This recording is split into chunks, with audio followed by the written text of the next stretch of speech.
call him first, and then I'd make sure everyone was relaxed enough. Wish I had some jokes. Am I good with the camera? Yes. Okay. Alrighty, I'll begin then. There once was a little old lady, and she was very lonely, so she decided to buy herself a chihuahua. While walking her chihuahua through the woods one day, she came across something shiny. And like most fairy tale stories, it happened to be a genie's lamp. She picked up the lamp, gave it a good rub. The genie popped out and told her that she had 3 wishes. She decided for her first wish she wanted a beautiful, extravagant mansion. The genie said, okay, and instantly she had a beautiful, extravagant mansion. She decided for her second wish she wanted financial security. No worries of money. The genie said, okay, and instantly she had financial security. But she had to stop and think about her third wish because she had always wanted a husband and children and to raise them in a beautiful, extravagant mansion with no worries of money. So, since the only person she knew in this world was her little chihuahua, she wished him into a tall, handsome man. He swept her off her feet, he carried her to her mansion, he set her down, he looked her in the eyes, and he told her, now, don't you wish you hadn't got me neutered? See, the problem with this story is that the little old lady succumbed to instant gratification.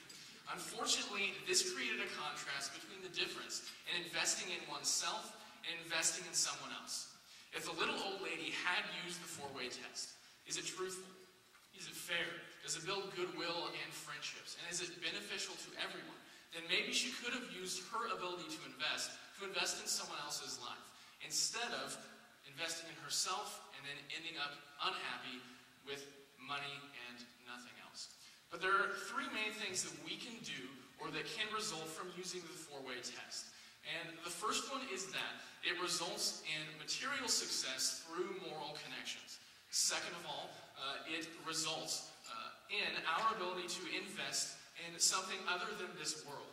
And lastly, it creates guidelines, or it allows for secure foundations within the family to be built upon. So first of all, let's look at how it results in material success through moral connections. Now, by no means am I advocating that we should use a moral guideline to achieve monetary success. But the results can be material success when your guidelines and your priorities are that of truthfulness, fairness, goodwill and friendships, and even benefiting everyone. I give you the example of a firm or a facility that was created in around 1990 that made military-grade applications technologies. They were very successful, they had many employees, and there was one sole owner. Except one day that facility burned to the ground, and that sole owner received millions of dollars. He was a very wealthy man afterward, and he had a few choices to make. He could either take this money and allow it to benefit himself, invest in the stock market, but he chose to do something else. He chose to use the 4-way test. And with that money that he received, instead of simply keeping it to himself, investing in himself just like the little old lady, using the wishes that now he had granted for only himself, he took that money and he paid the employees of his facility until a new facility could be made so that they could support their families. Instead of simply benefiting from himself, he allowed himself to make decisions according to the 4-way test for other people. And it's because of that that these employees were so impressed that years down the road after a facility had been created, they asked for jobs yet again at the same facility.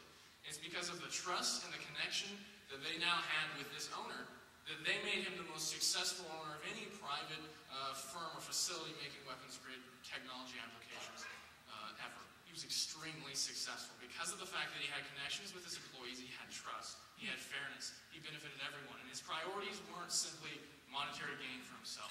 His priorities were other people. And it's because of the 4-way test that he allowed himself to do this. So that's the first thing that can result from using the 4-way test in a business atmosphere. The material success can be a result of using, is it fair? Is it truthful? Does it build goodwill? And does it benefit everyone? The second thing that it can do is it can secure a foundation to be built off of from the family. We really discredit the importance of a family when it comes to being successful in the business world, because that's what we fall back on. We fall back on our wives, on our children, and we fall back on what we're teaching them. And we even fall back on what our children do in the future. We are held accountable to how we teach them and how we send them into the world. And how much better a world would it be if we lived in one where our taught the importance of truthfulness, fairness, goodwill, and friendship, and benefiting all of mankind. We are held accountable for making the four-way test the forerunner for independent decision-making. We don't rely on simply our business portfolios to make us successful. We rely on our families, we rely on our wives, on our husbands, on our children, on our children's children, because eventually they will be in our shoes. And we would like to leave some shoes that benefit everyone, that is fair, that is truthful, that builds goodwill and friendships. So we are held accountable to what they are learning from us from the four-way test.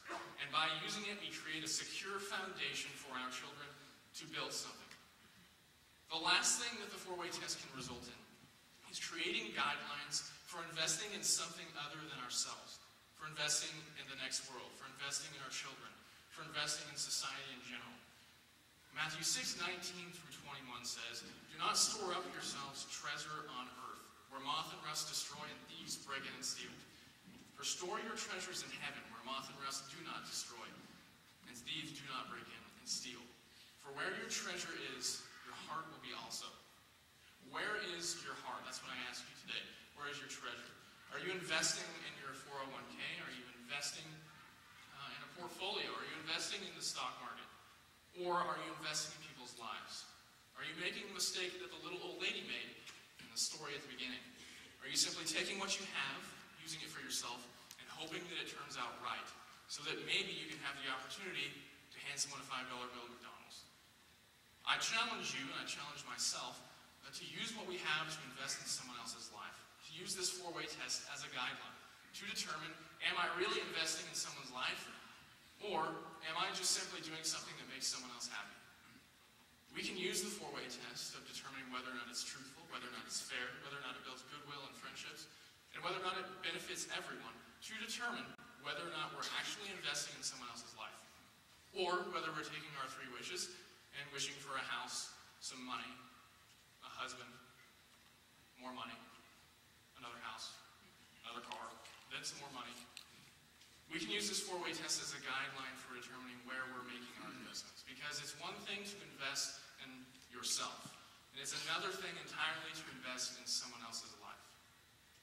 So, I leave you with the guideline and the ability to achieve some certain results. The first result being that of the ability to affect someone else's life in a way that you couldn't do it in yourself. The ability to create a guideline for creating a secure foundation for your family and yourself to be built upon. And even the ability for some material success through moral connections. So don't make the mistake that the little old lady made. Make sure that you're using those wishes. Make sure you're using that money. Make sure you're using this test to invest in someone else's life other than your own. And that is my challenge to you.